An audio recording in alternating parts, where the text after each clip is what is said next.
इद्दत period में divorcee woman को आपको देना है। दूसरा 125 सीआरपीसी हो गया। तीसरा ट्रिपल तलाक का कानून हो गया। तलाक सबसे बुरी चीज है इस्लाम में, अल्लाह की नजर में। बीते दिन सुप्रीम कोर्ट ने मुस्लिम महिलाओं को लेकर के एक बड़ा फैसला सुनाया था, जिसमें तलाकशुदा मुस्लिम महिलाओं को गुजारा भत्ता देने की बात कही थी।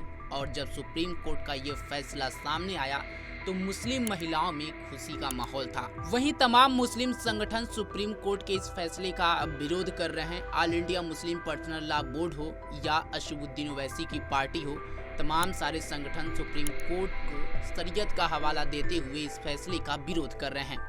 वहीं आज असदुद्दीन ओवैसी भी इस मामले पर अपना बयान जारी किए और कहा कि सुप्रीम कोर्ट का ये जो फैसला है उस शरीयत के खिलाफ है। असदुद्दीन ओवैसी यही नहीं रुके, उन्होंने पीएम मोदी द्वारा लाए गए ट्रिपल तलाक कानून का भी जिक्र किया और एक दो कानून और गिना दिए।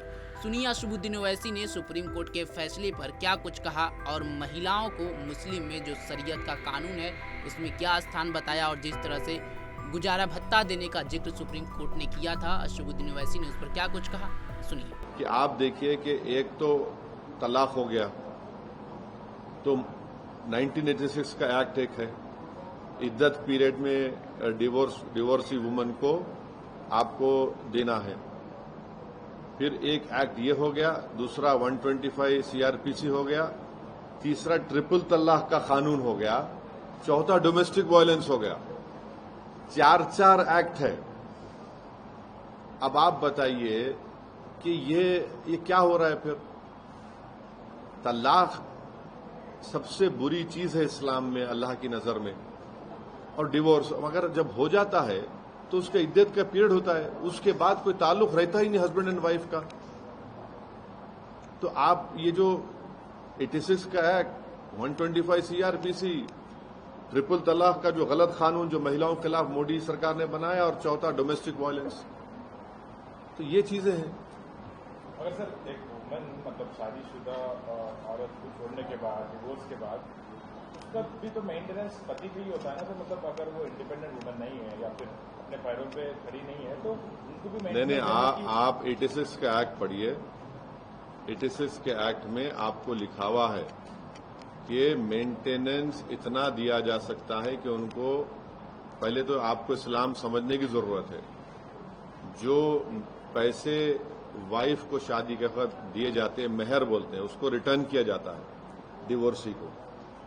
फिर उनका मेंटेनेंस, नानो नफका जिसको बोलते हैं, वो दिया जाता है। और इस्लाम में शादी जो है कॉन्ट्रैक्ट है मेरे भाई, जन्म जन्म का साथ नहीं है। महाराष्ट्र में मस्जिद में जो अटैक हुआ है, ये एक किस्म से एक टेररिस्ट अटैक है मस्जिद के ऊपर, और 6 दिसंबर कंटिन्यू हो रहा है। और वहां पर शिंदे और फडणवीस की बीजेपी की सरकार है, और उस सरकार की वजह से ये सब हमले मस्जिदों पर किए जा रहे हैं। मस्जिद के अंदर घुसकर कुरान शरीफ की बेहुरमती की गई, मस्जिद के अंदर डिसिक्रेशन किया गया, मस्जिद के अंदर जलाया गए जानिमाजों को। जो वहां पर मुसलमानों के घर थे, घरों में घुसकर उनके जेवरात और पैसों को लूटा गया, और अब पुलिस तमाशाई बनी बैठी है। तो ये पूरा एनकरेजमेंट दिया जा रहा है एक किस्म से, इनडायरेक्टली या डायरेक्टली बोलिए, वहां की बीजेपी और शिंदे सरकार की तरफ से। इसीलिए इन तमाम लोगों की हिम्मतें बुलंद हो रही हैं। आप बताइए कि हम विश्व गुरु बनना चाह रहे हैं और मस्जिद के ऊपर खड़े होकर आप डेमोलिश करने की कोशिश कर रहे हैं।